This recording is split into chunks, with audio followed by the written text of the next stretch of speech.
ये पानी वापस आया है नायब सिंह सैनी जी के संघर्ष से, भारतीय जनता पार्टी के संघर्ष से, हरियाणा सरकार के संघर्ष से, जो देश की सिक्योरिटी के साथ किसी भी तरह का समझौता नहीं हो सकता।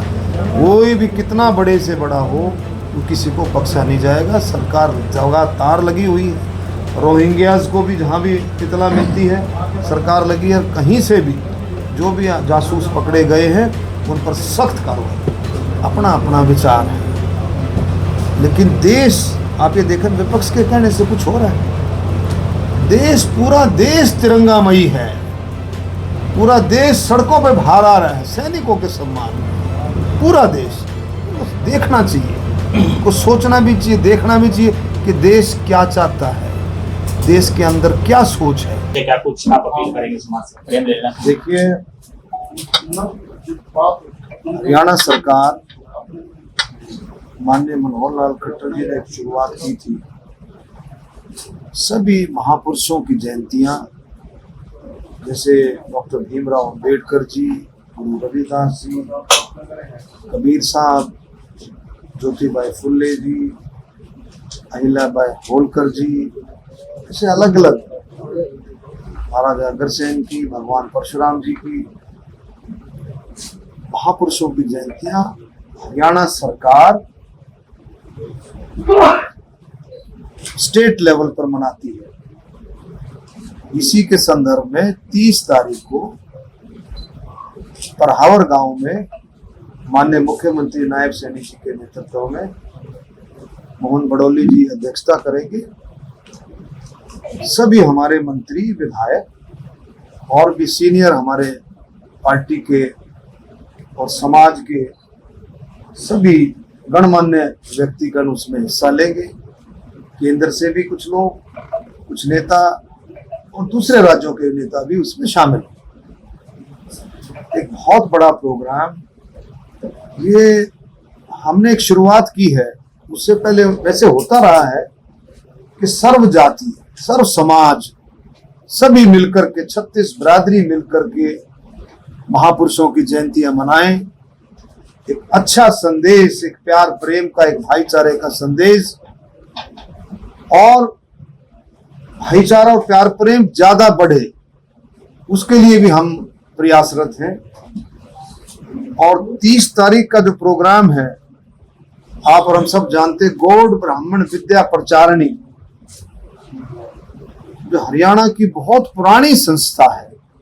1904 में ये संस्था शुरू हुई थी, पंडित प्रभुदयाल गौड़ जी ने शुरू की थी। हरियाणा के सभी कोनों में गौड़ ब्राह्मण विद्या प्रचारिणी के मेंबर हैं। परहावर गांव ने पिछले समय में, काफी पहले, गौड़ ब्राह्मण विद्या प्रचारिणी को एक जमीन दान में दी थी, जो किसी कारणवश एडमिनिस्ट्रेटिव सिस्टम में ये थोड़ा सा इसके उलझ गई थी थोड़ा सा। लेकिन माननीय मनोहर लाल खट्टर जी ने सारी चीजों को, सारी बाधाओं को दूर करते हुए 15.5 एकड़ जमीन गौड़ ब्राह्मण विद्या प्रचारिणी को ये फिर से इसकी सारी लिखा पढ़ाई, सारे कागजात बने और इस बात को आगे बढ़ाया माननीय मुख्यमंत्री नायब सिंह सैनी जी। बहुत जबरदस्त तरीके से हमारा झज्जर है, रोहतक है, रेवाड़ी है, गुड़गांव है, भिवानी है, जींद है, सोनीपत है, पानीपत है, करना, पूरा हरियाणा इसके साथ जुड़ा हुआ। एक बात और, माननीय मुख्यमंत्री जी जो चाहते हैं कि गौड़ ब्राह्मण विद्या प्रचारिणी का इलेक्शन जो है काफी लंबे समय से रुका हुआ है, उसके लिए भी प्रयासरत है हम सब कि प्रचारिणी का इलेक्शन हो, संस्थाएं का, और संस्थाओं का काम और सुचारू रूप से आगे बढ़े।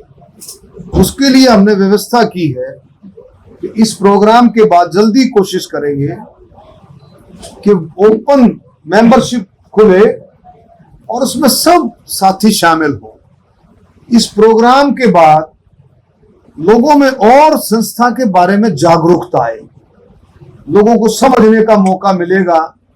जहां से मेंबरशिप थोड़ा बहुत कम है, कैथल के साथियों को भी, यमुनानगर, कैथल, गुलाचिका, कुरुक्षेत्र, ऐसे साथियों को मौका मिला। कुरुक्षेत्र में काफी मेंबर्स हैं, ऐसे साथियों को मौका मिलेगा साथ में जुड़ने का। कम से कम 3 महीने मेंबरशिप अभियान खुलेगा, उसमें मैं सबसे अपील करूंगा ज्यादा से ज्यादा साथी जुड़े।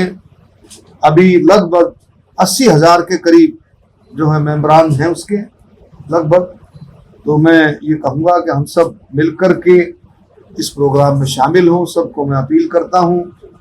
और ये प्रोग्राम आपको, एक तो मैं माननीय मुख्यमंत्री जी का सभी साथियों की तरफ से, गौड़ ब्राह्मण विद्या प्रचारणी की तरफ से मैं मुख्यमंत्री जी का तहे दिल से धन्यवाद करता हूं। जो एडमिनिस्ट्रेटर गौड़ विधान प्रचारणी में, गौड़ ब्राह्मण विद्या प्रचारणी में एडमिनिस्ट्रेटर जो लगता था, उसका भी पद काफी दिन से खाली पड़ा था। कल उसकी भी नियुक्ति हुई है। आशीष वशिष्ठ हैं, उनको लगाया गया है। एसडीएम है, वो एचसीएस ऑफिसर है, उनको लगाया गया। मैं धन्यवाद करता हूं माननीय मुख्यमंत्री जी का भी और अपने सभी मंत्रियों का भी, हमारे गौरव गौतम जी और सभी विधायकों का भी, जिन्होंने बैठ करके मुख्यमंत्री जी से, मोहनलाल पटौली जी, हम सब ने बात की थी कि अभी इसमें एडमिनिस्ट्रेटर लगाया जाए। माननीय मुख्यमंत्री ने सबकी बात सुनी, मानी और एडमिनिस्ट्रेटर लगाया गया। तो ये सारा जो प्रोग्राम है ये सैनिकों और शहीदों को समर्पित है। आज के जो हालात हैं ऑपरेशन सिंदूर के बाद, जिस तरह से पाकिस्तान ने किया और माननीय प्रधानमंत्री मोदी जी के मार्गदर्शन में जिस तरह से सेनाओं ने, थल सेना, वायु सेना, नौसेना, सभी ने मिलकर के जो ऑपरेशन सिंदूर किया, उसके लिए सभी सैनिकों का हम धन्यवाद भी करते हैं और उनका सम्मान भी करते हैं। तो जो प्रोग्राम है 30 तारीख का, ये जो हमने एक स्लोगन भी इसमें बनाया, हमारे अध्यक्ष जी बैठे हैं, विक्की भाई, विक्की बोलते हैं, हाँ जी, विजय भाई, और हमारे अशोक जी भी, प्रधान जी, और भाई पिंटू, सभी हमारे, सभी जय भगवान जी हमारे गुल अचिका से प्रधान हैं। सभी साथियों का भी मैं शीशला माता मंदिर, शीशला बाबा खाटू श्याम जी धाम पर मैं शीश झुका करके आया हूँ, आशीर्वाद लेकर के आया हूँ, थोड़ा इसलिए देरी होगी। तो ये सारा प्रोग्राम जो है सैनिक और शहीदों को समर्पित है। हमने एक स्लोगन भी बनाया है, सैनिकों और शहीदों के सम्मान में, सैनिकों और शहीदों के सम्मान में, भगवान परशुराम जी की शान में, भगवान परशुराम जी की शान में, 36 बिरादरी के कल्याण में, 36 बिरादरी के कल्याण में ब्राह्मण है मैदान में। ये सारा जो है भगवान परशुराम जी का ये जो कार्यक्रम है हमारे सैनिकों और शहीदों को समर्पित है। और मुझे पूरी उम्मीद है कि हरियाणा के हर कोने से लोगों में बहुत जोश है, हरियाणा के हर कोने से लोग बाग इस प्रोग्राम में शामिल होंगे और ये उनका जुड़ाव है। मैं सभी का धन्यवाद भी करता हूं। हमने एक प्रोग्राम रखा था अभी रोहतक में, हमारा कपिलपुरी जी महाराज के डेरे में, गोकर्ण में, और 18 तारीख को, उसमें आप देखेंगे हर एक हरियाणा के हर कोने से हर एक हमारी संस्था ने उसमें हिस्सा लिया और बिरादरियों के लोगों ने भी बहुत हिस्सा लिया। मैं सभी का धन्यवाद करता हूं। डॉक्टर साहब, ऑपरेशन सिंदूर की आपने बात की है, तो लगातार हरियाणा में जो है जासूसी के मामले सामने आ रहे हैं। कैबिनेट जो मीटिंग अभी कुछ दिन पहले हुई थी, यूट्यूबर कहीं संलिप्तता मिली है और उसको लेकर एसओपी बनाने के लिए मुख्यमंत्री ने जो निर्देश दिए हैं, उसको लेकर क्या कुछ पूरा देश के लेवल पर, हरियाणा के लेवल पर किसी भी तरह का समझौता देश की सिक्योरिटी के साथ, देश की सिक्योरिटी के साथ किसी भी तरह का समझौता नहीं हो सकता।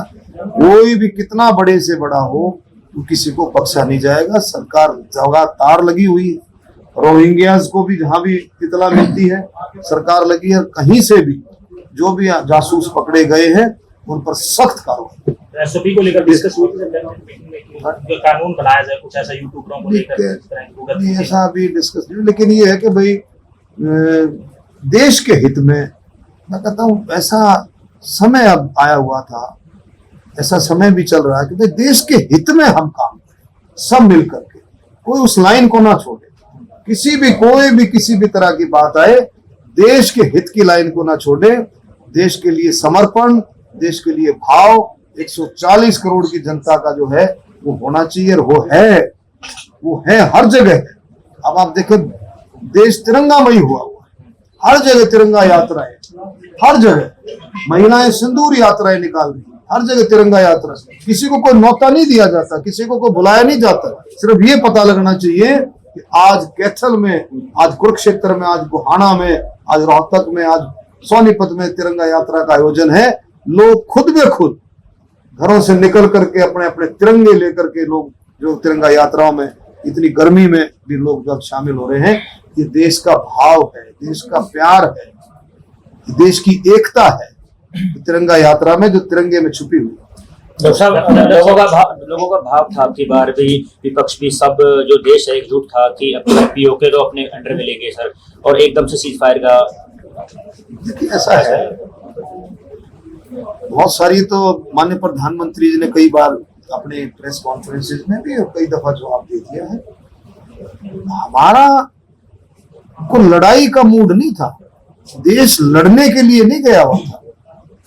हमारी सेनाएं आतंकवाद और आतंकियों के को मजा चखाने के लिए, उनको सबक सिखाने के लिए ये कार्यक्रम था। ये जो था ऑपरेशन सिंदूर, जिस तरह से पाकिस्तान ने 22 अप्रैल को जो घिनौनी हरकत की थी, उसका जवाब देने के लिए हमारी सेनाओं ने, थल सेना, वायु सेना, नौसेना ने वो जवाब दिया। 9 टारगेट पर उन्होंने 9 स्थानों पर टारगेट किया, और जो हार्डकोर आतंकवादी थे, जो पुराने छिपे हुए आतंकवादी थे, उनको निशाना बना करके आपने देखा भी होगा, उनको मजा चखाने का काम, उनको मिट्टी में मिलाने का काम हमारे सैनिकों ने। जेल विभाग आपके पास है, कैथल की बात कर लेते हैं। जेल विभाग को आप देख रहे हैं, कैथल जेल की समस्या की बात की जाए, पूर्व विधायक लीला राम ने विधानसभा में मुद्दा उठाया था। कैथल जेल का जो क्षेत्रफल है बहुत कम है सर, यहाँ पर कैपेसिटी से ज्यादा जो है बंदी रखे जाते हैं, बाहर निकालने का प्रस्ताव डाला था, उसको लेकर कुछ। देखिए बाहर क्या मतलब, मेन चीज ये है कि जितनी जेलों में ज्यादा नफरी है, ज्यादा जो कैदी या फिर हमारे बंदी जो उसमें है, तो हमारा प्रपोजल है अभी धीरे धीरे करके कई जेलें नहीं बने। शहर के बीच में सर लोगों को परेशानी होती है, कई जेलें नहीं बनेगी, मैं बता, नई जेलों का प्रपोजल जल्दी कर। हिसार से सांसद सर नई चीजों का जो है जेल हाईटेक करने की बात कर रहे हैं। इसमें देखो नई चीज ये की, हमने अभी करनाल में प्रोग्राम था, एक तो योगा की, रेगुलर योगा की शुरुआत जेलों में होगी, और गीता संदेश, हमारी जो बहुत ही पवित्र हमारा ग्रंथ भागवत गीता का संदेश हर हफ्ते जेलों में दिया जाएगा। बंदियों को, कैदियों को और ज्यादा अच्छे से उनका मेंटल स्टेटस को इम्प्रूव करने के लिए, मेंटल स्टेटस को और ज्यादा मजबूत करने के लिए, भाईचारे का, प्यार प्रेम का संदेश के लिए, जैसा आपको पता है भागवत गीता का संदेश तो रोजमर्रा की जो जिंदगी में बहुत ही इम्पोर्टेंट। इसके लिए कोई अतिरिक्त जो है स्टाफ नियुक्त किया जाए, उनको ट्रेन किया जाए, कराया। सर, हिसार से सांसद जयप्रकाश जेपी का कहना है कि तिरंगा यात्रा के नाम पर भाजपा राजनीति कर रही है, या ऑपरेशन सिंदूर पर। देखिए विपक्ष का अपना अपना विचार है, लेकिन देश, आप ये देखें विपक्ष के कहने से कुछ हो रहा है। देश, पूरा देश तिरंगामयी है, पूरा देश सड़कों पर बाहर आ रहा है सैनिकों के सम्मान में। पूरा देश देखना चाहिए, को सोचना भी चाहिए, देखना भी चाहिए कि देश क्या चाहता है, देश के अंदर क्या सोच है, उस सोच के हिसाब से चलना चाहिए। सर इनालो कह रहे कि हमारी वजह से बीपी का पानी वापस आया है।